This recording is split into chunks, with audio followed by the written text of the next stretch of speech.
Hello everyone, চলে এসেছি আর একটা ছোট্ট ভিডিও তোমাদের সাথে শেয়ার করতে। এটা ভিডিও বলবো নাকি নিজের জীবনের একটা এক্সপিরিয়েন্স বলবো সেটা জানি না, তাও ভাবলাম তোমাদের সাথে শেয়ার করি। কারণ কিছু কিছু মানুষের অনেক কিছু মনে হয় আমাকে নিয়ে। তারা মনে করে যে আমি ফ্ল্যাটে থাকি, একা একা থাকি, ছেলে আর বরকে নিয়ে, কোনো ঝামেলা নেই, ঝঞ্ঝাট নেই। ঝামেলা ঝঞ্ঝাট মানে মোট কথা শ্বশুর শাশুড়ি নেই। শ্বশুর শাশুড়ি অনেকের কাছেই ঝামেলা ঝঞ্ঝাট। তো বাকি আমাকে মানে কিছু বলার মতো কেউ নেই। আমার যেমন ইচ্ছা আমি সেইভাবে আমার জীবনটাকে কাটাচ্ছি। তো এই জন্য অনেকেই মনে করে, বাহ তুই তো খুব ভালো আছিস, তোর তো কোনো ঝামেলা নেই। এই কথাটা আমাকে অনেকেই বলেছে।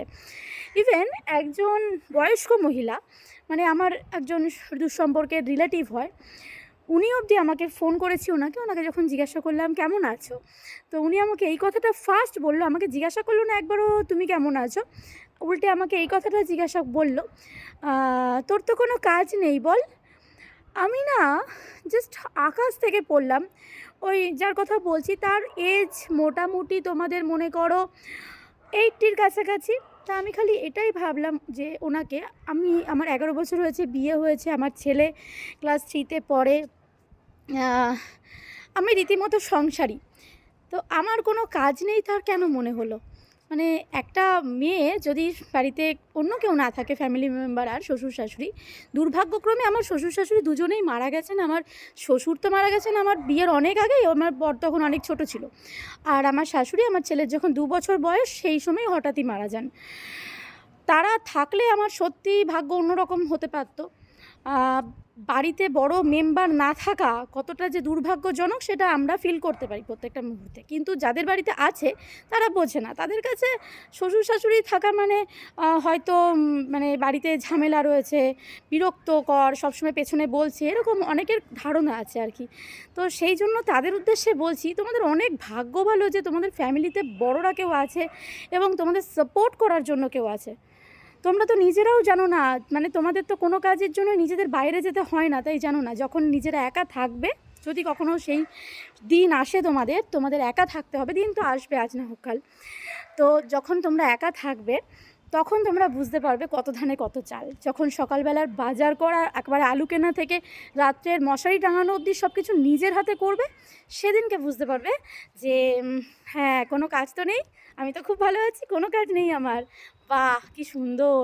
এখন সব কিছু সবাই করে দিচ্ছে না, তাই বুঝতে পারছো না যে কত ধানে কত চাল। বুঝতে পেরেছো? তাই বলছি তোমাদের, যারা আমাকে ভাবো যে আমি খুব ভালো আছি, বিশাল আরামে আছি, কোনো কাজ নেই আমার তো সব কাজ এমনি এমনি হয়ে যায়, তাই না? আমি সকালবেলা ঘুম থেকে উঠি, আমার হাতের কাছে একেবারে কফির গ্লাস চলে এলো, ছেলেকে একজন স্কুলে নিয়ে চলে গেল, ছেলেকে আরেকজন স্কুল থেকে নিয়ে চলে এলো, ছেলেকে আরেকজন পড়িয়ে দিল, আমার লাইভে আমি রেডি হয়ে বসে পড়লাম, সেজে গুজে রোজ দিন লাইভ করছি। কোনো কাজ নেই তো আর কী করবো? ক্যামেরার সামনে যে ক্যামেরা করছি, এখন ভিডিও করছি, কোনো কাজ নেই। আমি খাই না, দাই না, ঘর দুয়ার গোছাই না, ছেলে মেয়ে মানুষ করছি না, কিচ্ছু করি না, এমনি এমনি সব হয়ে যাচ্ছে। তাই তোমাদেরকে বলছি, যদি মনে হয় আমার মতো জীবন কাটাবে, তাহলে বেশি দিন না, মোটামুটি 6 মাস একা থাকো, ঠিক আছে? বাড়ির থেকে বেরিয়ে গিয়ে আলাদা থাকো 6 মাস মতো, তখন বুঝতে পারবে যে মৌমিতা কী আরামে আছে। মৌমিতা না, আমার মতো অনেকেই আছে যারা একা থাকে, তারা বোঝে কত ধানে কত চাল। আর যারা একা থাকে না, অনেকেই ফ্যামিলির মধ্যে থাকে, তাদের অনেকেই ম্যাক্সিমামই ভদ্র মানুষজন। কিন্তু যাদের এরকম ধারণা যে একা থাকলে খুব শান্তি আর বাড়িতে সবাই মিলে থাকলে খুব প্রবলেম, সব প্রচুর কাজ হয়ে যায় সেই ক্ষেত্রে, আর একা থাকলে কোনো কাজ নেই, তাদেরকে বলছি একা থাকো, একটু একা থাকো, থেকে সংসারী হও, দুনিয়াটাকে জানো, তবে বুঝতে পারবে একা থাকার মজা কেমন। ঠিক আছে, চলো আজকে তোমাদের জন্যই ভিডিওটা বানালাম। কারণ আমার সকালবেলা ওই মহিলার সাথে, মানে ওই মহিলাই বলছি, আমার আর তাকে সম্বোধন করতে সত্যি কথা বলতে ইচ্ছা করছে না ওই কথাটা শোনার পরে, যে উনি ওরকম একটা এজেড মানুষ হয়ে আমায় কী করে বলে যে তোর তো কোনো কাজ নেই। আমি না জাস্ট আকাশ থেকে পড়েছি কথাটা শুনে, যে ইনি কী ধরনের মানুষ, তাও আবার মহিলা। যাকগে, বাদ দাও, একা থাকো, ঠিক আছে?